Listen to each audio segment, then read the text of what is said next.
The Son of Sparta returns a third time in Devil May Cry 3: Dante's Awakening, the biggest, baddest, and most challenging blockbuster in the Devil May Cry series.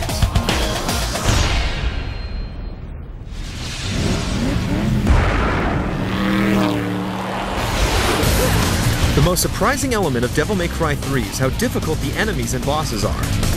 Like Ninja Gaiden, this is a game you're going to have to get really good at. But considering how cocky and powerful Dante can be, if there's any franchise that deserves to take you through hell, it's Devil May Cry.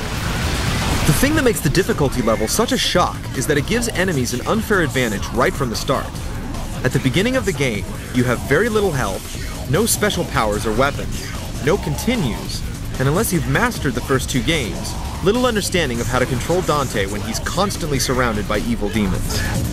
Considering how invincible Dante is in the cinemas, he definitely lets his guard down during the game. Early on, about 4 or 5 well-placed attacks are enough to keep you dead and buried. Once you're locked onto an enemy, the game gives you a quick and easy way to dodge, but your directions are based on Dante's perspective, not yours. So it will take some time for you to build up your reflexes enough to safely avoid danger without having to think about it. But learning how to control Dante has its rewards. The game encourages you to focus on your particular taste in fighting by offering 4 different fighting styles to choose from: Trickster, Gunslinger, Swordmaster, and Royal Guard. Gunslinger and Swordmaster are self-explanatory, focusing on guns for long-range shooting and swords for short-range slashing. Royal Guard emphasizes defense more than offense, but Trickster is just right, giving you the best of both worlds. You also have the ability mid-fight to switch your guns or swords, and perform endless combinations of weapon and enemy attacks that keep the combat fresh and expressive. The more stylish you become, the more combos you rack up, the more points you receive, the more stuff you can get.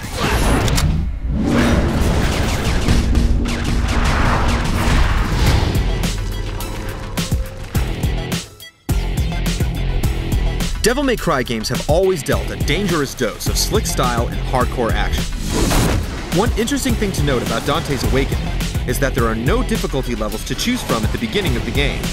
You start out at normal, which was actually the hard setting when Devil May Cry 3 was released in Japan.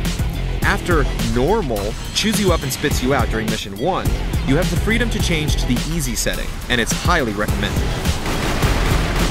Like its predecessors, Devil May Cry 3 has an abundance of gorgeous Gothic architecture and epic backgrounds that have inspired other great titles like God of War. The frame rate remains smooth despite the insanely hectic battle sequences, and the movie caliber motion capture creates plenty of big screen worthy action cinemas.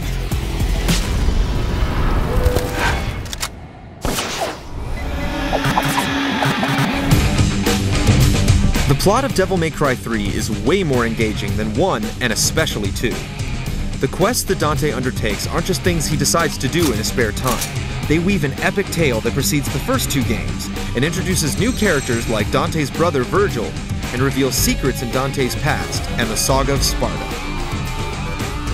The overall production value of the action-packed cutscenes and cinema-style camera control is pleasantly over the top.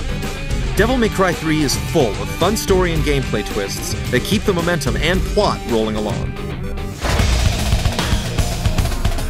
If you can make it past the first 2 or 3 missions, you should have what it takes to enjoy Devil May Cry 3, one of the best action games on the PlayStation 2.